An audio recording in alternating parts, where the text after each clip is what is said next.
কাজেই সেই জায়গা থেকে আমরা অবশ্যই রাজনৈতিক বিভিন্ন পর্যায়ে নেতৃবৃন্দের সাথে আলাপ করব। এই জামাত শিবির এবং আওয়ামী লীগ এই একই ধরনের ফেসিস্ট। আওয়ামী লীগ সুযোগ পেয়েছিল ফেসিস্ট হওয়ার, তাই তারা ফেসিস্ট হয়েছে। জামাত শিবির সুযোগ পায় নাই ফেসিস্ট হওয়ার, তাই তারা ফেসিস্ট হয় নাই। সুযোগ না পেয়েই তারা যে ধরনের তাণ্ডব তারা চালিয়েছে, তাদের অতীত ইতিহাস, সেই রক্কাটা ইতিহাস, ধর্ষণের ইতিহাস, দখলদারিত্বের ইতিহাস। অন্তর্বর্তীকালীন সরকারের সময় আমরা দেখেছি কিভাবে এই ছাত্র আন্দোলনের নেতাদেরকে ব্যবহার করে তারা বিভিন্ন সরকারি অফিস, আদালত, ব্যবসা প্রতিষ্ঠানে দখলবাজি, চাঁদাবাজি চালিয়েছিল। এবং এই 6 মাসে তারা সরকারকে মূলত ব্ল্যাকমেইল করে, সরকারকে বিপদে ফেলে, সরকারের উপরে চাপ তৈরি করে তারা তাদের রাজনৈতিক ধান্দা হাসিল করতে চায়। ইসলামী ব্যাংক দখলে নিতে চায়, এরকম আর্থিক প্রতিষ্ঠান, বিভিন্ন প্রতিষ্ঠানে তাদের লোকজন শেয়ার নিতে চায়। একটা ভাগ বাটোয়ারা তারা চায়, প্রকৃত অর্থে ক্ষমতার ভাগ বাটোয়ারা। কাজেই এই জামাত শিবিরকে কোনোভাবেই সুযোগ দেওয়া যাবে না। টার্গেট করবে তো এই জামাত শিবিরের উগ্রবাদী সংগঠন দ্বারাই। কারণ এই জামাত শিবিরের মধ্যে অস্ত্র পরিচালনাকারী ক্যাডার তৈরি করা হয়, তাদেরকে প্রশিক্ষণ দিয়ে যে তারা মারা গেলে তারা বেহেশতে চলে যাবে।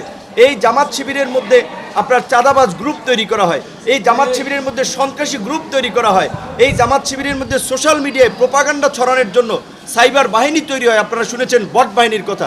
কাজেই এই রকমের একটা অপকীর্তি করা রাজনৈতিক দল এবং যারা বাংলাদেশের অস্তিত্বে বিশ্বাস করে না, তাদেরকে কোনোভাবেই বাংলাদেশের রাজনীতির সুযোগ দেওয়া উচিত। উগ্রবাদী এই ধর্মীয় বিভ্রান্ত সৃষ্টিকারী জামাত শিবির গোষ্ঠীকে সর্বস্তরের জনগণের এখন থেকে প্রতিরোধ এবং প্রতিহত করতে হবে। কারণ এই জামাত শিবির ভাইরাসের মতো যত ছড়িয়ে যাবে এই সমাজ এবং এই দেশের জন্য তত ক্ষতি বয়ে আনবে। তো সেই জায়গা থেকে আমরা আজকে পরিষ্কারভাবেই মনে করি যে 24-এর এই গণ অভ্যুত্থানের গণহত্যার কারণে আওয়ামী লীগ নিষিদ্ধ হয়েছে।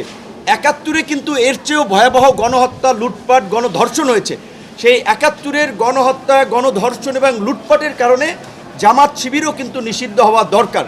আওয়ামী লীগ নিষিদ্ধ হয়েছে, জামাত শিবিরও কিন্তু নিষিদ্ধ হওয়া দরকার। জামাত শিবির একটা জালেম সংগঠনে পরিণত হয়েছে। এই জামাত শিবিরের মধ্যে চাঁদাবাজ গ্রুপ তৈরি করা হয়, এই জামাত শিবিরের মধ্যে সাইবার বাহিনী তৈরি হয়। আপনারা শুনেছেন বট বাহিনীর কথা। তাদেরকে প্রশিক্ষণ দিয়ে যে তারা মারা গেলে তারা বেহেশতে চলে যাবে। সারা দেশের কর্মকাণ্ডটা দেখাচ্ছে যে জামাত শিবির একটা জালেম সংগঠনে পরিণত হয়েছে। এরা সুযোগ জেলে ভবিষ্যতে এই দেশ তথা এই জাতির জন্য একটা ভয়ঙ্কর বিপর্যয় ডেকে নিয়ে আসবে।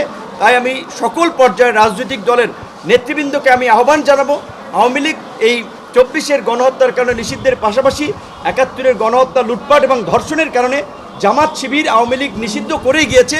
সেই নিষিদ্ধ অন্তর্বর্তীকালীন সরকার তুলেছে, কিন্তু এখন যেহেতু নির্বাচিত সরকার, এই সরকারকেও সেই বিষয়ে ভাবতে হবে।